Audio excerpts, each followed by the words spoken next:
Pour créer une clé USB bootable via Rufus, il vous faudra pour commencer une clé USB de minimum 8 Go.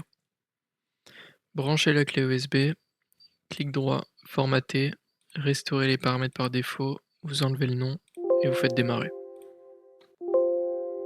Ensuite vous acceptez, vous fermez. Maintenant vous avez une clé USB toute propre. Ensuite ce que vous allez faire, c'est vous rendre soit dans la description ou sur le guide, sur le dossier méga.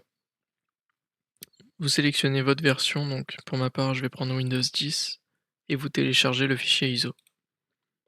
Ensuite si vous êtes en Ethernet, prenez votre pilote, sinon rendez-vous sur le site constructeur de votre carte mère, qu'on a vu dans une vidéo précédente.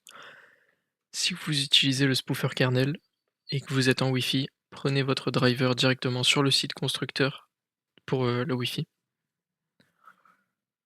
Si vous êtes en Wi-Fi et que vous utilisez le spoofer auto, il vous faudra acheter une nouvelle clé Wi-Fi. Donc vous pouvez en avoir une via Amazon, etc. Téléchargez aussi le fichier AutoInAttend. Dès que c'est fait et que vous avez téléchargé tout ça, pour ma part, je les ai mis sur le bureau. On va se rendre sur internet, on va taper Rufus, on se rend sur celui-ci, rufus.ie/fr. Ce que vous allez faire, c'est que vous descendez, vous téléchargez la version portable, et une fois que vous avez téléchargé tout ça, vous les mettez sur le bureau. Ce qu'on va faire, c'est lancer Rufus avec notre clé USB branchée. On va faire sélection. Étant donné que c'est sur mon bureau, on va sur le bureau. Vous sélectionnez le fichier ISO, vous faites ouvrir. Ici, vous sélectionnez votre clé USB.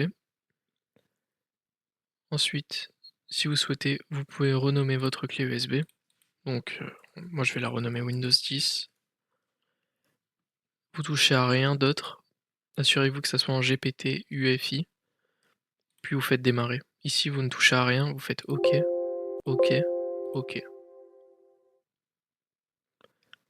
Rappelez-vous bien, le driver pour le Wi-Fi, c'est uniquement avec le kernel.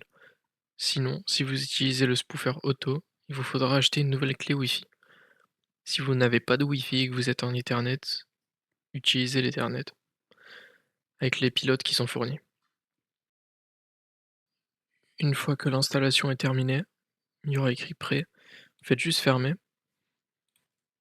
Maintenant,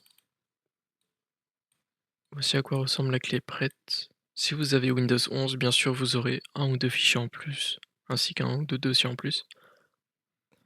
On va prendre le fichier AutoInAttend et notre driver pour l'Ethernet ou le Wi-Fi selon le spoofer que vous utilisez. Et on va les glisser sur la clé. Maintenant, vous avez une clé USB qui est prête et vous êtes prêt à installer Windows.